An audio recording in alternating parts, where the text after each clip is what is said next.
नमस्कार सांग माने चलतु आज दुई प्रकार गोईठा उड़ी पिठा करके आपण मानकु देखेबी आ मो हस्बैंड को डिमांड थिला तो मु भाविली आपण सहित मध्य शेयर करदेबी आउ चाउल चुनार जो खळीटा सेटा मु आपण मानकु देखै पारिनी वीडियो करि नथली आउ डायरेक्ट तार पिठा गढ़ाटा देखैली गैस ऑन करके क्षीर बसई दबा क्षीर फुटी आसला परे अन्नपूर्णा पत्र टिके स्मेल पाई देछि बहुत भल स्मेल हुए आउ निजर पसंद अनुसार मीठा जमती चाहती से भाया ने मिल्क पाउडर पकेली नड़िया कट्टा आउ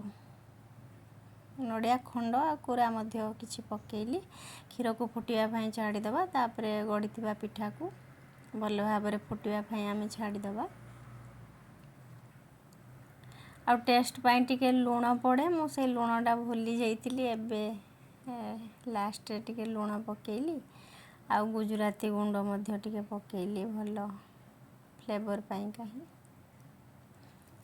सेकेंड रे रागीर गोईठा गुड़ी पिठा पाई मु 2 कप पानी नेइची आउ 2 कप पानी रे 1.5 कप रागी मु रागी आ अटा मिसिकिना 1.5 कप रु टिके ऊपर को नेइची से पानी रे आमे फुटी आसला बेलକୁ लुण पकेबा चीनी तापरे गोटे चामच गुआ घी हम पकेइची पानी फुटी आसला परे गैस को सिम करिकिना आमे से रागी अटा जहाँ मिसे कि आपण नेइथिबे ताको भल भाव रे गोळेई चलिबा जेमिति लम्स न आसे ताको सिझिबा पर्यंत भल भाव रे गोळेई चलिबा टिके ताको ढांकुड़ी दबा भल से सिझी जिवो से सेट हे जिवो किछि समय परे ताको आमे गोटे पात्र रे काढी नबा रागी गोटे बहुत भल हेल्दियस बा न्यूट्रिशनल फूड तो सबू एज ग्रुप पाई एटा बहुत बेनिफिशियल पिला ठारो एजेड पर्सन समस्तों पाई निहाती रागी को डाइट रे ऐड करंतु आउ सेम प्रोसेस रे चलिबो जेमती चुना रे गोईठा गुड़ी तयारी करथली से भलिया गढ़ीबा ताकू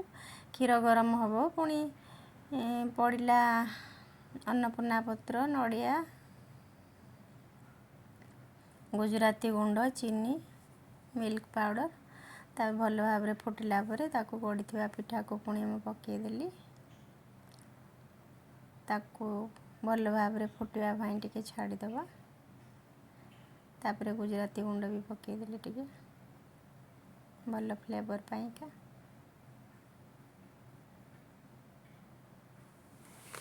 एबे सर्व करिबा